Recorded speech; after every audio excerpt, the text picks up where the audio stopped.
Hello everyone, this is Charlotte and this is a podcast called Chatting in Cars. It's where I talk about random topics while I drive places.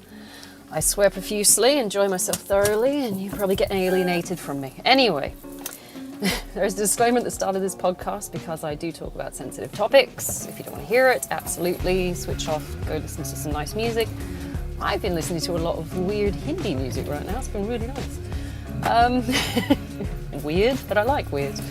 I also swear a lot, so if you don't want to hear me swearing, and some people have censorship ears, particularly of a certain generation it seems, I suggest turning off again because I'm not going to be stopping swearing at any time. Okay, that's just me, that's, a result of where I was raised and how I was raised, so fuck it, I'm going to be fucking swearing, so fuck it. Sorry darlings, don't give a fuck. So the topic for today on this lovely drive, because the weather is finally warmed up and it's coming into Australian spring, is materialism, which is interesting to note because, for several reasons. If you live in a westernized society, I don't know so much about Eastern societies these days because, we've got on the one hand, we've got like China, which is all capitalists despite being, saying that they're communist and they don't like the whole wealth thing. Supposedly. It's there. The collectivization. They say that they don't want it, the capitalist shit, or is that just the Russians? But they live on it. It's all the economic system where they exploit it profusely, and half their economy at the moment is drowning because of inflation and all kinds of fucked up stuff. False economy essentially. They've overexpanded and they can't they can't get the right balance of trade. So there is a high chance that they'll be facing a recession. Anyway, I'm not going into that because it's a totally different thing. So, materialism. In westernized society, obviously it's related to the capitalist sort of mentality where, you should be pushing to get as much as you can. It's made worse, I think, by the 80s greed, hoarding mentality, me first kind of thing, where you've got to get as much as you can, because if you can accumulate as much material wealth and stuff as you can, that proves how valuable you are. I mean, it's been ongoing for centuries, but I think recently the biggest push came from like the 80s Wall Street push kind of thing. If you've ever seen Wolf of Wall Street, it's that kind of, quintessential selfishness where everyone else gets fucked over by some dude, mainly white, fucking everyone else over for money. Cutthroat mentality is encouraged. Doesn't matter if anyone gets screwed in the process. I don't like it. I wasn't raised that way. My background is a poverty cycle background where money wasn't really talked about because it was such a taboo topic. If you had it, you definitely didn't fucking announce it because it'd probably get nicked the next day. So anyone with a big car who would park it outside their house on the verge or something, yeah, we knew where you lived. So, not that I ever participated in that kind of business, but we all knew. And we all knew where the druggies and the drug dealers lived as well, because they had all the flash cars and things like that. So if you saw, like a more expensive car driving through the neighborhood, you're like, that's the seller. It's like, we know. Or some shit's going on. No one ever really had any real money. That was when I was growing up though. The area has since slightly gentrified, so closer to the shoreline, there's now, big fancy apartments and things like that. But if you go inland back into the old area where I grew up and where the houses were, the suburban houses, it's still pretty run down and shit. There's new suburbs surrounding it as well, so they're pretty fancy and they all kind of look the same, sort of IKEA Allen key kind of shit. But, the old school area where I grew up, it's still a bit run down. They've tried fixing it up, but it's old area. It's old design. It's nice to go back sometimes because you sort of get nostalgic and you remember shit. I don't know if I want to remember shit, but yeah, you remember shit. I lived in that area since I was like 5 till I was about that particular area till I was 19. And then I moved out to an adjoining suburb, still in the same general area, but a slightly different suburb to the left or right, But the materialism growing up wasn't really there. We didn't have this big push for I need a Lamborghini or I need a massive house or anything like that because, my parents, despite having chosen a very rough way to raise us, we were very much aware that materialism was bad, because it was like a vain, arrogant kind of way of dealing with money. Money was always perceived to be a tool.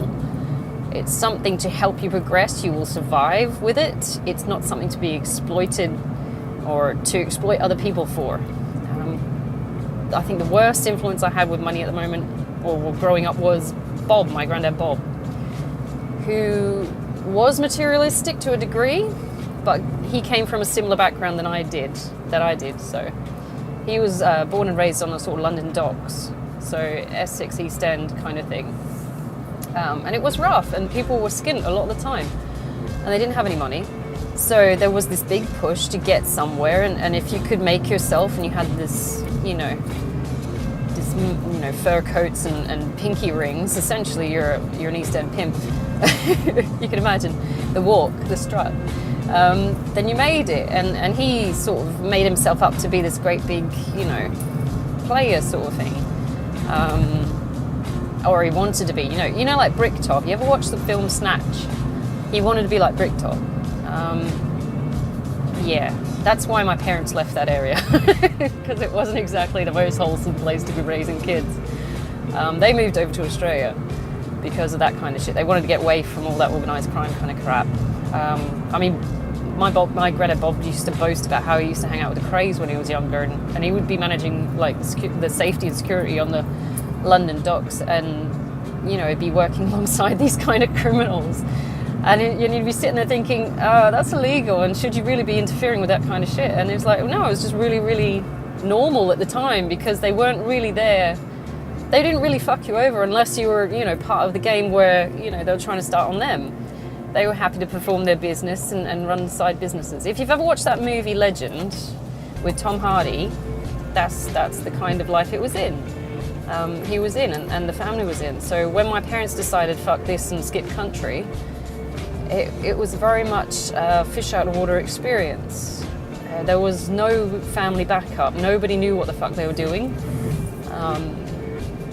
Back in the East End, everybody was in everybody else's business. Everyone knew who, that's Ronnie's sister, or that's, my Uncle Ronnie's still in fucking, not Dagenham, where is he? Somewhere like that. He's somewhere over there. He's still there, he's got his house and everything. Not Ronnie as in Ronnie Cray, but as weird as that sounds. There's a lot of Ronnies there, and Bobs. And everyone's got like an Aunt Pat. So where's Aunt Pat? Fucked if I know. But, it's that East End Cockney kind of thing. And we're only like, my grandma's Irish. My grandma, which was my mum's mum, was Galway Irish. So we're only first generation, she was only first generation Cockney. My dad's side of the family were Cockneys for a while there. But my nanny, his mum was was a Robert. She was Irish as well. So, it's interesting to pick up the culture as we went along. But again, if it's this big show of, if I put the effort in and make myself in the area, then, I'm the man. And that's what Bob had growing up as a cultural influence. When my parents skipped country, they didn't want to take that with them. They didn't want the whole, getting into being so crooked that he couldn't lay straight in bed, is what the phrase is. He's so fucking crooked, he couldn't lay straight in bed. And Bob was always on the fiddle, so, he was always up to something. He was an interesting mentor in terms of getting money. I could say that much. Not that I ever managed to get around to doing anything illegal or anything like that. It's just, some of the ways when he was alive that he used to handle things were interesting. But, some things you don't pass on. So when my parents skipped country, basically to get away from him, and then he followed. So it's an interesting dynamic. They swerved away from materialism because we grew up broke, because we didn't have the links and connections they had in the East End, which is fine. It's a cleaner way of living, I expect. Bob came over and kept doing some stuff that, I don't know what it was. He had a store or a shop or something. Weird stuff that I wasn't supposed to know about, but kind of, But my parents were like, don't talk about Bob. He's on the fiddle. Just don't go near him. He's not right, you know? Because chances are getting shit for whatever he did. But he's dead now, so he's not really... You can't really get arrested for anything. Where are we going with this? I'm trying not to incriminate Bob, even though he's dead. But the whole idea that we had to have shitloads of money and to show off and things like that was not pushed. It wasn't... I mean, your life shouldn't be spent chasing the almighty dollar. I mean, it's a tool to build a life with, give yourself better opportunities, improve your quality of life, but not to the degree where you become so greedy and obsessed with chasing this shit for clout, essentially. That's what it came to. My parents gave us a very humble upbringing. Because they beat that shit into us, to be honest. We were expected to get a good job and a solid job. It wasn't an option. My parents were like, you are going to go to school, you stick to school, you're going to uni, you don't have a choice, sort of thing. This idea of becoming some kind of a TikTok star or a multimillionaire or, you know, models or some kind of fucked up actor or just didn't factor in. The celebrity side of things didn't factor in. My parents were very reasonable when it came to job choices. Like, you will get a job, it will be a good job, one that you can stick with. I mean, bearing in mind we grew up in poverty, my dad's an accountant, for fuck's sake. He never managed to get a grasp of how to be an accountant in a successful way. And my mum became a teacher because she had to get a job, because my dad was so fucking useless with his Peter Pan syndrome. If they'd gone the right way, if my dad had been responsible as an adult, we could have been living, because we started off in like Subiaco, which is an affluent area, when they moved over, because they had money when they left. They lost the money as we grew up because we moved to a different area. And my dad's pretty fucking useless when it comes to financial responsibility. Plus he made a few deals with some of his friends, or one of his friends at least, which lost him a lot of money, which, you know, pissed off my mum, and oh my God, the drama that came from that.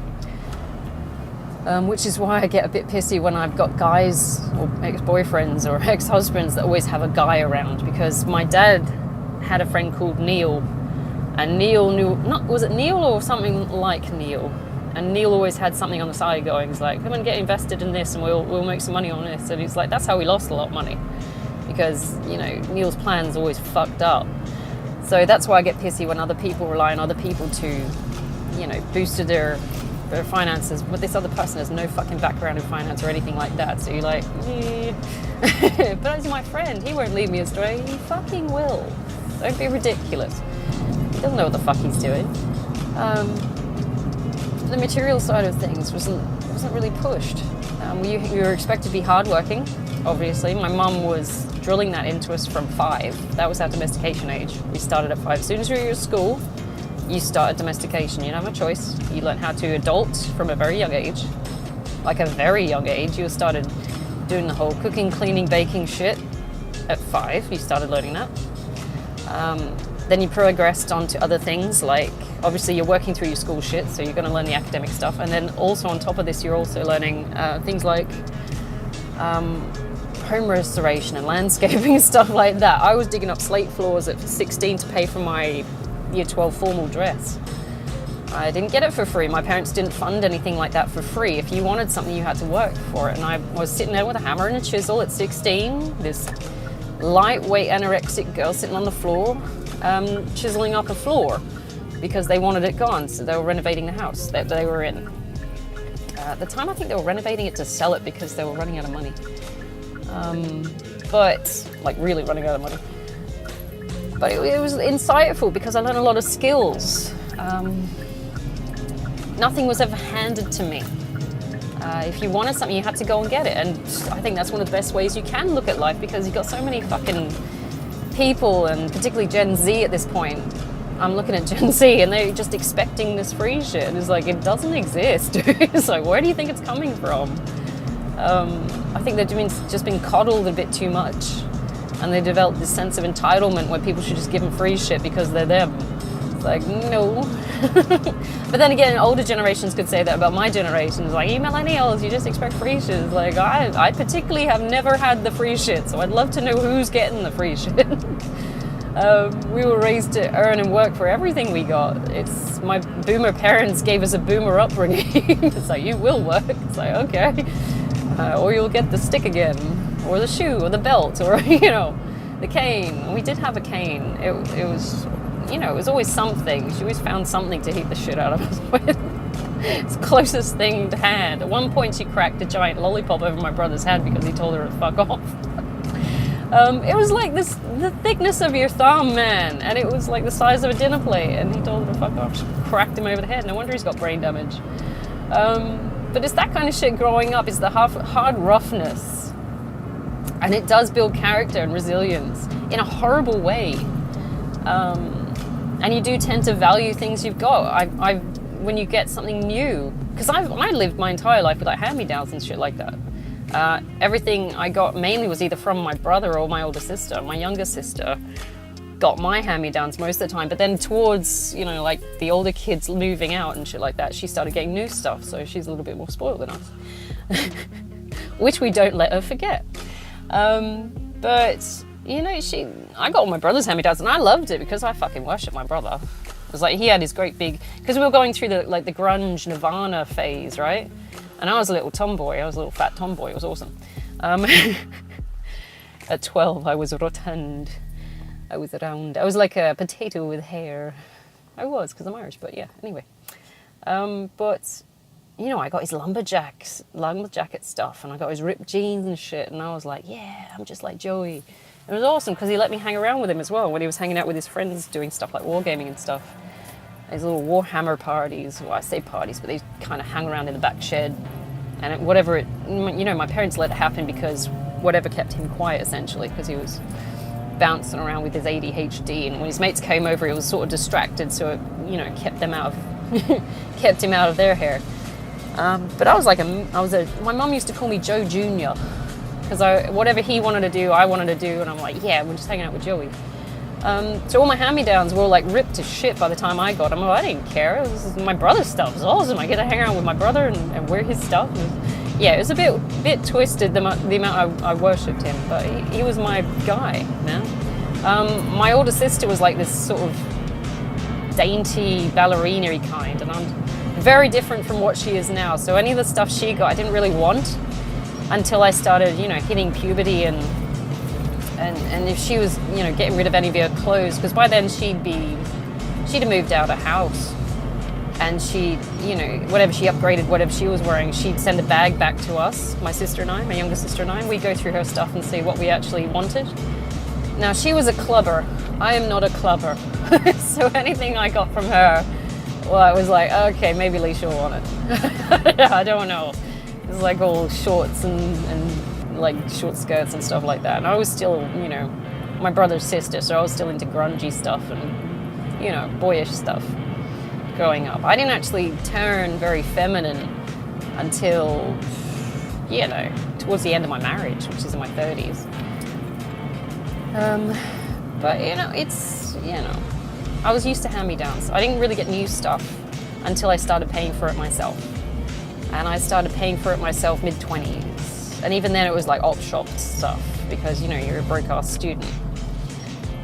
Or it was like shit from Kmart and stuff. Target even was too bougie for us. We didn't pay for Target shit, we went to Kmart. And it's great because you learn skills about upgrading your clothes and stuff. If you want to customize something you found from an op shop because it's too big or it's just a bit plain or something like that, you learn all these skills from making your stuff. There's a lot of, because I went through a goth phase, there's a lot of shit I made that was goth that I upgraded just because I got it cheap from an op shop and just added stuff to it or painted it or customized it or something like that. It's great fun because I've always been crafty as well. So, you know, it was a fun way to get out on all my creativity. Sorry, my stutter's kicking in. But that's the thing, it's like if you have never had to live with the idea of, you know, op shops and food banks and stuff like that, anything like that is just alien, isn't it? It's like you don't actually customize any of your shit, really, do you? You just take it for granted. It's like that's one of the reasons why I go into a shop now and I can afford to buy the normal clothes, but I just don't like any of it because it's all fucking ugly. But some people just buy that and think, oh, this is just what it should be and this is what we should be wearing. It's like, I don't like any of it. That's how I managed to get into making my own dresses and clothes and things. because I couldn't find anything I liked, so now I sew my own dresses and stuff. It's the skills you pick up while you're living in, you know, circumstances which aren't, you know, exactly normalized, if normal exists. It doesn't. That will help you adjust and adapt to, you know, things like not having money or not having the right equipment that you need at the time. It teaches you to adapt, to overcome. Which is why I laugh my ass off when people who normally have, you know, it's not nice, is it? You shouldn't be laughing when people lose their money. But they're so fucking helpless. And you're sitting there going, what are you talking about? When they lose their money and they can't get, I don't know, tampons that they want or a brand of something they want. And they just lose their fucking mind. It's like, what is this? Everyone's against this kind of mentality. It's like, you guys have never actually had to live in any kind of adversity, have you? It's like, you're just so helpless. It's weird. I mean, nothing, like when we had recessions, nothing changed for us. We never had any money. We're so used to living with nothing that nothing happened, nothing changed. Oh no, we're increasing mortgage prices. It's like, I don't even have a mortgage. Oh no, everyone's getting paid less. It's like, we're already getting paid less. It's like nothing changed. When we went into the COVID lockdowns, everything actually got better. You know, they closed the schools, which kind of sucked because it meant that I got less work. But at the same time, when you went on the welfare with the COVID lockdowns, we actually got paid more than I was used to last time I went on welfare. And you got bonuses and shit like that, and electric bill bonuses and cost of living bonuses and shit like that. I'm going, this wasn't here when I was a student, when I was living skin and hand to mouth, living on noodles and shit and rice. All these extra bits and pieces, you sit there and go, we're actually doing better than we were before. It's like, maybe I won't leave. But people get so caught up in chasing the dream of, I have to live a particular way, showing off my money, and I have to have these big fancy houses and things like that. And you're just setting yourself up for a fall, because in the areas we grew up, anyone who had a big fancy house, you were the ones that got robbed first.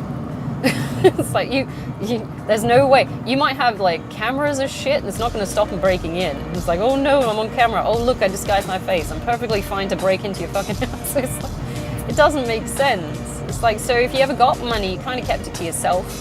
You didn't go out and buy the big fancy car to show off your wealth or anything like that. There was also a case of tall poppy syndrome, which is where people in a social group will cut different people down, or people that are deemed othered down because they have different attributes. They don't fit in with the group, therefore kick them out or cut them down or attack them. It's creating a unified, you know, persona in that group. So anyone with wealth turns up, they generally get shat on. I found that in my last social group as well. Interesting. I don't know, I keep referring back to these things, but it's just the closest thing I've got to, you know, new experiences. If you turn up and you appear, you know, slightly better off or something, they'll give you shit for it. I'm sitting there going, I earned this. I'm not better off, quite frankly, because at the time I was still working, and the things I was buying and wearing as I went to these social occasions weren't exactly particularly valuable or expensive. I just know how to put them together because I've learned to live with nothing. And when you live with nothing, but you still want to look nice, you find ways of customizing shit and making it work so it looks nice. So you develop a sense of taste. Sometimes you don't. But I've learned to be able to look half decent with nothing. That's one of the perks of getting used to op shopping and things like that. You learn to put outfits together, and you turn up, and these people, and at least one or two of them got pissy. I know that much. But also, you learn skills like looking for bargains and things. You know where to look for cheap items that look good. You know, I could have taught them things like that. I wouldn't have minded taking them op shopping and helping them out with that kind of thing. But because they didn't want to do it themselves, there was this weird tall poppy things, like, she's not like us, cut her down. And I'm sitting there thinking, oh, fuck you, I'm not like you, I'm better than you, fuck you. It's like not exactly very humble, is it? But I got so fed up. I'm going, look, if I put together an outfit and I want to look nice, and I put the effort in, and I've actually worked to earn the money to put this shit together, get fucked, dude. So I'm not going to tone myself down because you can't be asked doing your job. Go away. But that's the thing, they wanted me to tone my shit down, and I'm like, no. You turn yours up. Fuck, I don't give a fuck. Show some self-expression rather than just cloning yourself like the rest of the fucktards in the group, you know? It's like they didn't want to make the effort, and they thought I should not make the effort to fit in. I'm like, no. If I'm going to do what I want to do, because I've already been told the majority of my life what I should be doing, I'm not going to do what you say. Too old for it now. But again, that's that tall poppy syndrome when they want you to fit in. And to be honest, there's more value to a social group if everyone's a bit different. I've noticed that in high school. Because I hung out with the weirdos, or the deemed weirdos. We weren't popular, but we were weird and quirky, and we all had fun together because everybody was different. Everybody had their own strengths. Nobody was shitting on anyone because no one was competing with anyone else. There was no hierarchy. We were all just hanging out together because we're all weird. And it was a mix of nerds and stoners and creepy people and you know, like chubby chasers and chubby people and all kinds. It was a weird mix. It was awesome. Nobody pissed each other off because nobody, you know, no one was fighting for a position. There was no hierarchy. No one was Miss Popular or Mr. Popular or Mr. Gets all the ladies or shit like that. We just hung out because everybody had a different opinion and a different mindset, and it was good to have the variety. That's enrichment in the group, I think. It's when everybody tries to clone and be the same that it gets really boring, and then there's a pecking order, which I never fucking understood, because there's no way we're all the fucking same, and, you know, there's no way. There's no hierarchy. Everybody's different. Everybody's got their own values. It was absurd. I didn't like it. Anyway, so I left that group. I liked my high school group.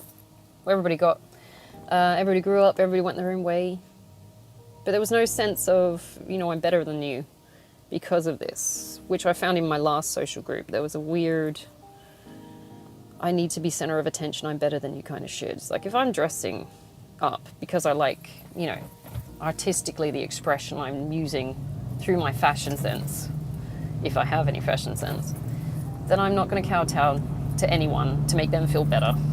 It's like, it's not like I'm dressing slutty or something, you know, I'm not trying to steal someone's boyfriend, I'm just wearing what I'm wearing because I like it, you know, there's no real modus operandi there. I'm not there to steal your position in the pecking order. I don't give a fuck. You're like 20 and a loser, go away. It's like, go away. I got no time for this. I'm too busy winning, go away. Yeah, I never understood that about that group. This constant pecking order. They're not friends. There's no way they're friends. Friends don't sit there and drag each other down to make themselves feel better. That doesn't make sense. They don't sit there and bitch about each other behind each other's backs. I never understood that. Anyway, that group had a large materialistic kind of thing to it. I noticed that straight away because they would latch on to anyone who was in the pub who had money. And they would be, you know, flirting with them, or they'd be, you know, chasing them around, trying to be friends with them, stuff like that. Anyone who had any kind of a movement forward in life, they would latch on. And I'm sitting there going, why don't you just do what they did yourself instead of following them around trying to get their offcuts, right? So, yeah, all these ideas. They would come down and they'd sit in the group and then they'd be like, oh, I'm a singer, or I'm, you know, a poet, or I'm, you know, I've got this business, or and you sit there and think, do you, or are you just saying that because it looks good on paper, you're not actually doing it? There's a lot of bullshit in that group, all designed to sort of promote their image. It's like, we're fun, quirky, hipster kids, and we're rough and tough, and it's like, oh, fucking grow up. You can put your money where your mouth is, mate, and stop talking out your ass. I got fed up. I'm sitting there going, well, that's the thing. It's like I was watching when they were going, because I was thinking, oh, I've got all these things. I can help you develop yours if you want me to. Because one of them said, oh, I'm a painter. And I'm like, oh, I'm a painter too. Cool. Okay, so I got an art gallery. Do you want me to show you how to do it? And you can do your own. But it's like, no. I was like, oh, okay. And then, you know, I'd be making my own dress, and I'd wear one to the pub, and one of them say, oh, that's a nice dress. And then it would piss another one off. It's like, what is this weird shit going on? It's like, this other one's like, I got a podcast. It's like, I got a podcast too. I can show you how to do it. It's great. No. It's like, for fuck's sake, why am I here? I don't understand it.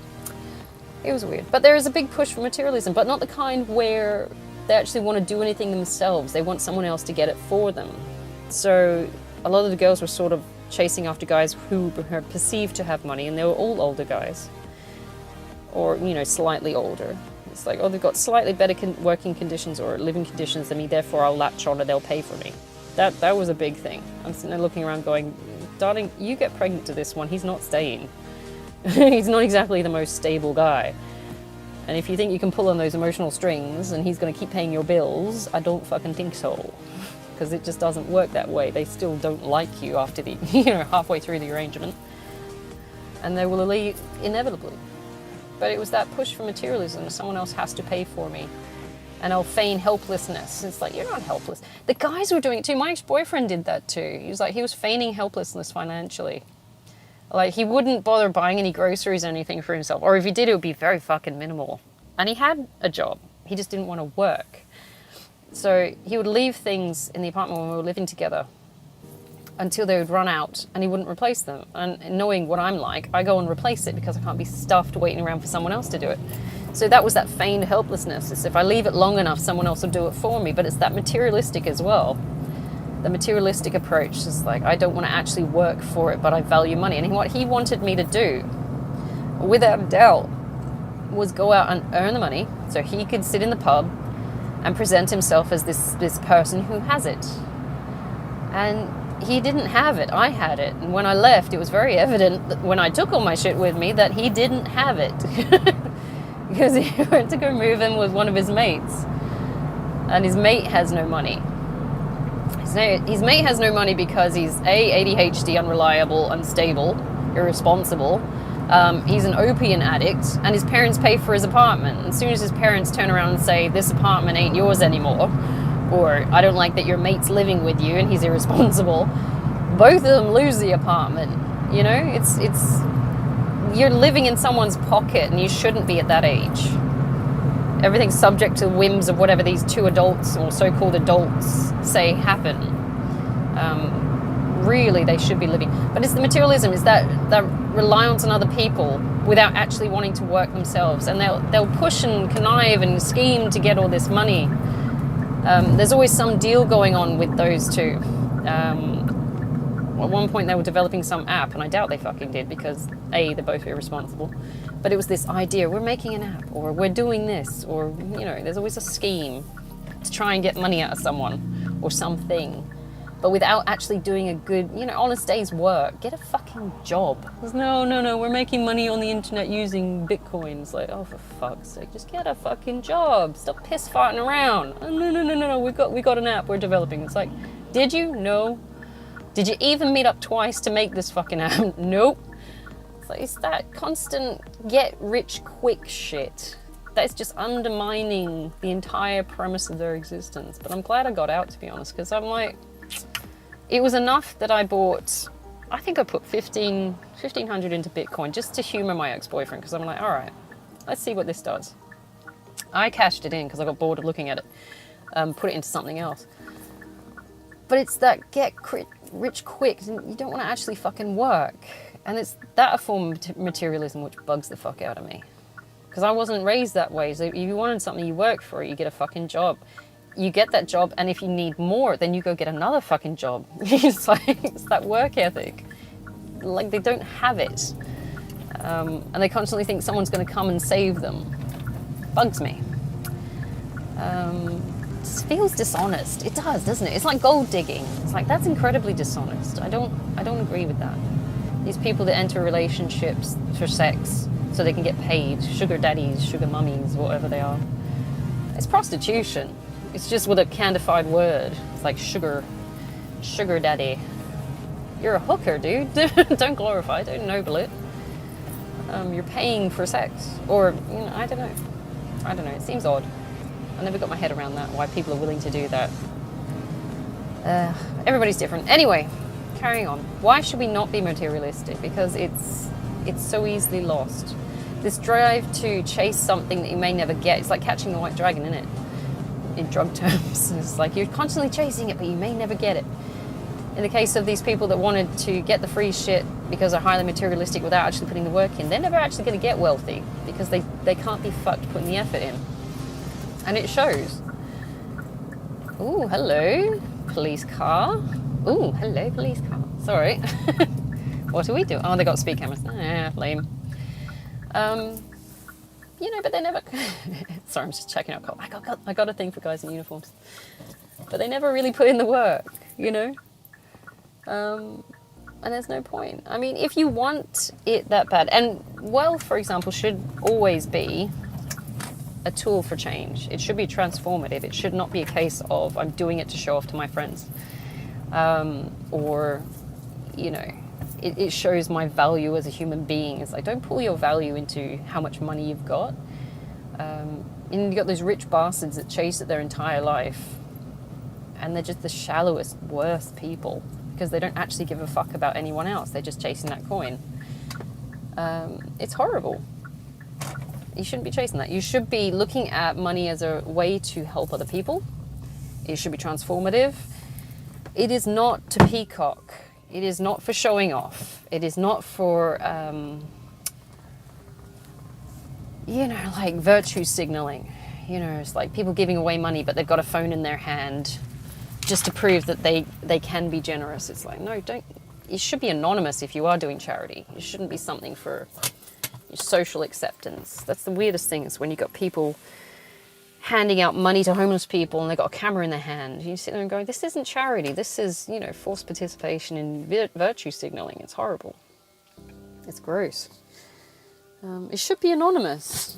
You know, otherwise you're getting something out of it, and that's more than just willingness to help someone else. It's a case of I'm getting updates, or I'm getting paid sponsorship, or I'm getting social clout, or it's not good. You should be doing it because it's the right thing to do.